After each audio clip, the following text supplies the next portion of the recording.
ele é um símbolo, né? Eu penso que ele é um símbolo para esse Estado. O símbolo da coerência daquele homem que viveu o que ele acreditava, que ele praticou o que ele pregava. Como profissional, como advogado que foi, como político, é uma história à parte. Em que a sua biografia, dada pelos seus pais, pudesse continuar sendo a biografia que o povo respeita. De um homem que fez o que pôde fazer, mas de forma correta. Eles falam de uma personalidade histórica que dedicou 5 décadas da sua vida à política brasileira. Caçado por 10 anos pelos militares, ele recuperou seus direitos políticos para se tornar o primeiro governador de Mato Grosso do Sul.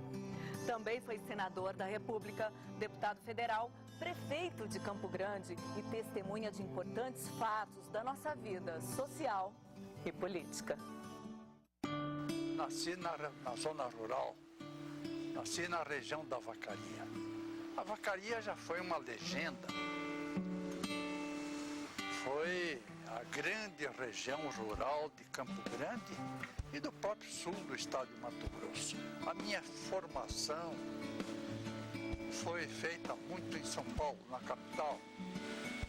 Concluí no ginásio Rio Branco, esse curso ginasial, 5º ano, e fiz o exame de acesso à Faculdade de Direito do Largo de São Francisco, uma das melhores faculdades de Direito do país, e fui aprovado. Então fiquei em São Paulo os 5 anos para a formação e mais 2 anos para a prática forense. E aqui cheguei no ano de 1941. Existiam aqui em Campo Grande mais ou menos 16 advogados. Era ele, Paulo Machado, Clécio Martins, Luiz Alexandre, Carlos Ugni. O Dr. Wilson era dos melhores advogados que tinha aqui. Só saiu da advocacia por causa da política. A política tirou ele da advocacia. Eu era aluno do Oswaldo Cruz, que pertencia ao Dr. Wilson e ao Zé Fragelli. E eu briguei na sala de aula. Eu fui obrigado a agredir um colega meu, que a professora me chamou para arguição e eu não queria, e ele disse: não, Plínio, levanta que eu assopro para você. E ele me assoprava tudo errado. E eu falando para a professora foi ficando nervosa e eu acabei virando a mão na cara do colega, e o Zé Fragelli veio e me suspendeu. Eu ia para o colégio e assistia às aulas nesse janelão que o Oswaldo Cruz tem. E um dia eu estava assistindo a aula ali e o Dr. Wilson chegou, o Dr. Wilson era professor, chegou e disse: menino, o que você está fazendo aí? Matando aula? Eu digo: não estou matando, eu estou suspenso. E ele me disse: vamos lá na secretaria, vamos ver por que você foi suspenso. Fui lá e ele pediu para o Zé Fragelli relevar a minha falta e fazer eu voltar para a aula, porque eu não podia ficar assistindo a aula ali do lado de fora. 2 meses depois, lá volta o Dr. Wilson e lá estou eu no mesmo lugar. Ele disse: você brigou de novo? Digo: não, eu não pude pagar o colégio e fui suspenso por falta de pagamento. Aí ele disse: vamos lá na secretaria de novo. Foi lá, chamou Agostinho Baixa, que era o secretário do Oswaldo Cruz, e disse: passa a conta desse menino para minha conta, eu vou pagar o colégio dele. Ele é boníssimo de coração. E ele me viu naquela situação de dificuldade, não podendo pagar colégio, aplicado, estudando fora no janelão do Oswaldo Cruz, e achou que eu devia ser ajudado. E eu saí daqui, fui ao Rio de Janeiro, fiz vestibular e passei. E aí comecei a fazer o curso de Direito. Fiz o curso de Direito, terminei, voltei aqui para o escritório e comecei a atuar como advogado, ao lado dele. É evidente que conheci primeiro a Celina, um conhecimento pessoal direto com a Celina. Depois de um certo tempo, é que vinha ter um contato com o Dr. Wilson. Tivemos um bom relacionamento no começo. É um bom relacionamento assim, como todo pai, cheio de ciúmes da sua filha, da sua cria, mas conseguimos ter um relacionamento bom. Estava começando a minha movimentação no movimento estudantil. Eu fui presidente do Grêmio do Latino-Americano, depois da MASSE, e aí eu fui expulso, né, da MASSE, aí fui vice-presidente da USP e comecei então a me destacar no meio dessas movimentações, essas passeatas que hoje a gente faz e nós que na época organizávamos, né? E a gente tinha um claro propósito, era derrubar a ditadura. E naquele momento eu fui convocado para assumir a juventude do PMDB, porque eu tinha uma inserção no meio dos jovens. E nós ajudamos a fazer a campanha dele, né, assim, com muito entusiasmo. Na realidade, o meu padrinho político foi Rames Tebet, porque ele já frequentava Fátima do Sul como deputado estadual, candidato à reeleição, e eu era médico do sogro dele. Na realidade, o convite partiu do Dr. Wilson, por sugestão do Rames, e eu me tornei secretário estadual de saúde nos anos de 83 e 84. Mas eu tive e tenho um grande exemplo de vida pública e de conceito e de probidade que chama-se Wilson Barbosa Martins. Mas eu devo muito ao Dr. Wilson pelo prestígio que ele me deu e pela autonomia que me deu à frente da Secretaria Estadual de Saúde à época. E pelo relativo bom trabalho eu continuei na carreira política. Ele disse: sempre ouça ao povo que você não vai errar. Sempre me coloquei contra a ditadura de Getúlio Vargas, do Estado Novo. E não podia entrar para a vida pública porque só entravam os que eram favoráveis ao governo. Adversário não tinha vez. Quando levantava a cabeça para ser contra, era preso. Então, caindo Getúlio em 1945, derrubado pelos seus próprios companheiros, criou-se a União Democrática Nacional, que foi chefiada aqui por meu sogro e tio, avô, Vespasiano Barbosa Martins. Fui candidato à prefeitura municipal no ano de 50, mas não logrei êxito. Fui batido pelo meu adversário, o doutor Ari Coelho de Oliveira, que entrou no Partido Trabalhista, a quem o doutor Getúlio apoiou aqui no grande comício realizado no Jardim Público, hoje Praça Doutor Ari Coelho. E eu não tive condições de vencê-lo. Prossegui advogando e também militando na UDN, correndo os municípios com companheiros outros, inclusive o doutor José Fragelli, que também era advogado, e meu companheiro muito próximo. Com ele e outros companheiros, organizamos diretórios aqui no sul de Mato Grosso, fizemos da UDN um partido realmente forte. Chegou a eleição de 1958. Voltei a pleitear o cargo de prefeito e fui eleito.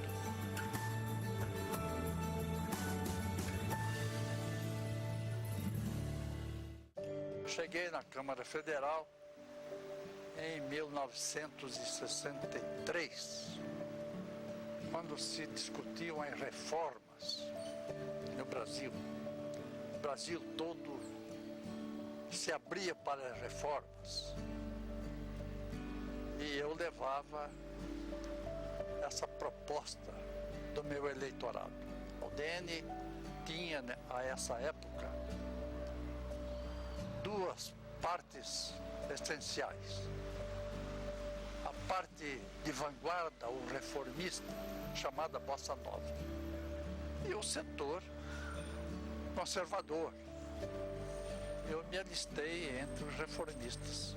A Revolução ficou, como disse, por 20 anos. E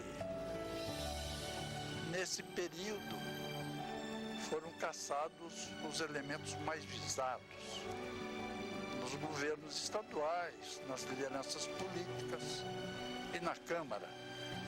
Eu prossegui na Câmara ainda até 1969, quando em fevereiro, no dia 9 de fevereiro, eu fui cassado também pelos militares. Ele cumpriu a cassação num silêncio absoluto. Se recolheu dentro da sua casa, no convívio exclusivo com os familiares. Por quê? Porque entendia que, de outra forma, ele poderia expor os amigos, os companheiros, e poderia prejudicar esses amigos e esses companheiros. Nesse período, fortaleceu-se aqui o nome do Plínio, meu irmão. Plínio Barbosa Martins, que também era advogado aqui no escritório. Ele foi prefeito, foi eleito em 66 pelo MDB, organizamos aqui o MDB, ele foi eleito, fortaleceu-se, aí veio a eleição do primeiro governador do estado, pelo Mato Grosso do Sul, quando o Plínio, sendo o mais forte, foi cogitado pela oposição. Plínio recusou-se a sair candidato e voltou-se novamente à oposição comigo. Queria que eu fosse. E eu enfrentei. Ele foi perseguido, ele pagou um preço muito alto. Então, a volta dele, eu fico até emocionado, arrepiado quando eu começo a contar, né? Eu acho que a gente viveu aquilo muito intensamente, né? E a gente acreditava muito. Então, nós fazíamos a política, a campanha, por ideal. Sabíamos do seu valor, sabíamos do retorno, e isso é uma láurea que eu sempre ouvi do Dr. Wilson.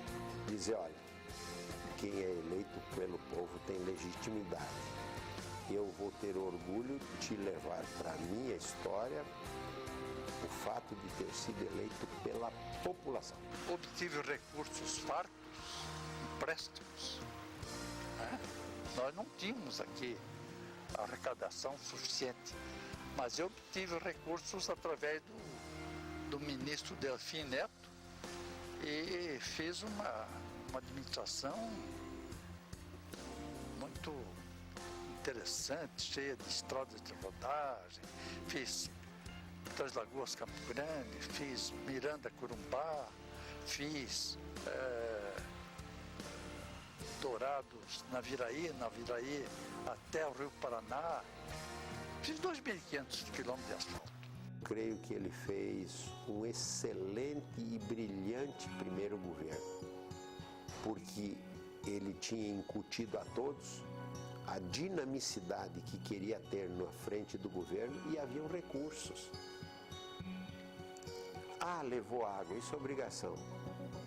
Você já pensou a nossa Sete Quedas sem água potável? Se ele ia levar uma obra para Ponta Porã, por exemplo, um serviço, ele primeiro ouvia o diretório e as lideranças da região. Se fosse para Coxim, da mesma forma. Se fosse para Paranaíba, para Três Lagoas, para Mundo Novo, para Iguatemi, Corumbá, Quidauana, para onde quer que fosse. Ele ouvia o diretório e ouvia as lideranças das regiões. O Dr. Wilson sempre foi muito coerente, sempre abriu espaço para a juventude, né? Espaço não fisiológico, espaço político, para políticas públicas de jovens, sempre esteve atento, permitiu que surgissem novas lideranças, entre as quais o atual governador André Putinelli. O Dr. Wilson nunca foi um homem centralizador. Ele organizou esse Estado e preparou o Estado para deslanchar como deslanchou. Minha família me apoiava fortemente. A mulher me apoiava, meus filhos, né? Meu sogro, que era o Vespasiano, que era o chefe político. Então eu pude fazer uma gestão apoiado em casa. Né? O Dr. Wilson é um homem doce de você conviver com ele. Um homem educado, discreto, um homem muito tranquilo. A dona Nelly, que era mais agitada, que se punha à frente da família. Agora vim no segundo governo, não tinha mais recursos, sucedeu outra vez o Pedro Oceano e não tinha o que fazer, porque não havia dinheiro. Então, houve uma situação difícil. Foi frustrante, porque ele tinha muita coisa em mente e não podia realizar. Então lembravam do Dr. Wilson na época dos áureos tempos, em que se tinha recurso à vontade, não se tinha dívida. O governo federal auxiliava. No segundo mandato dele, o governo federal não auxiliava tanto. Os recursos eram mais escassos, já tinha que se pagar juros da dívida. Sempre vi que ele aconselhava todos os seus secretários a serem austeros, comedidos, não mentir, não prometer o que não podiam prometer. Quantas e quantas vezes nós fazíamos críticas ao governo e ele, com aquela tranquilidade, ele nos recebia e dizia: olha, vocês estão certos. O jovem que não se indigna quando é jovem, né, não pode realmente, não está cumprindo o seu papel, né, vai ser uma página em branco na história. Ele dizia sempre: Valdir Neves, você tem uma responsabilidade muito grande. Nós temos que dar bons exemplos, nós temos que espelhar os jovens para que eles possam entender que não existe outra maneira de mudar a vida de uma sociedade a não ser pela política. Diante de uma situação favorável e estando eu motivado a participar de uma nova luta política, uma vez que o país queria constitucionalizar-se, o que a mídia nesse período reclamava, o que o povo reclamava, e a mídia dava repercussão, era não só a conveniência, mas a necessidade imperiosa de se reconstitucionalizar o país, de fazer uma nova Constituição. Cheguei ao Senado e ambas as casas do Congresso Nacional, a Câmara Federal e o Senado, se reuniram em casa única para estudarmos, prepararmos, discutirmos e votarmos uma nova Constituição. Foi o que fizemos. Eu estava ao lado de um colega de São Paulo, da Faculdade de Direito, que foi o Ulisses Guimarães. Conheci o Ulisses na Faculdade de Direito de São Paulo. Ele foi meu calouro, embora um pouco mais velho que eu, ele foi meu calouro.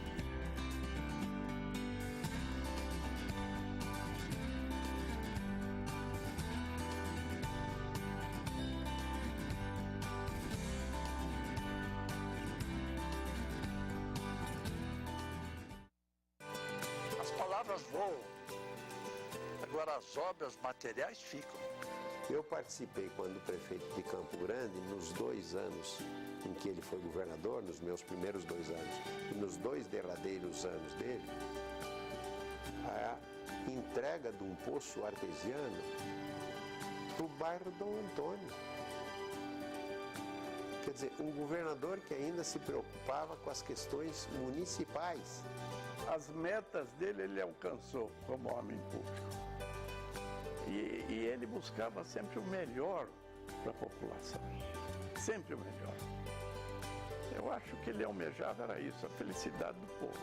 A liberdade, esse eu acredito que seja o grande sonho dele, assim, o grande motivador, aquilo que o estimulava, que o impulsionava, era permitir que as pessoas pudessem se expressar livremente. Ele é um democrata que, pela liberdade, ele se sacrificou, pela liberdade ele entrou na política e pela liberdade, pelo desejo da renovação, ele também se afastou da política. Ele deve ser um homem realizado, teve e tem uma família bonita, muitos netos e netas, e os filhos e os netos e netas é neles que nós nos projetamos.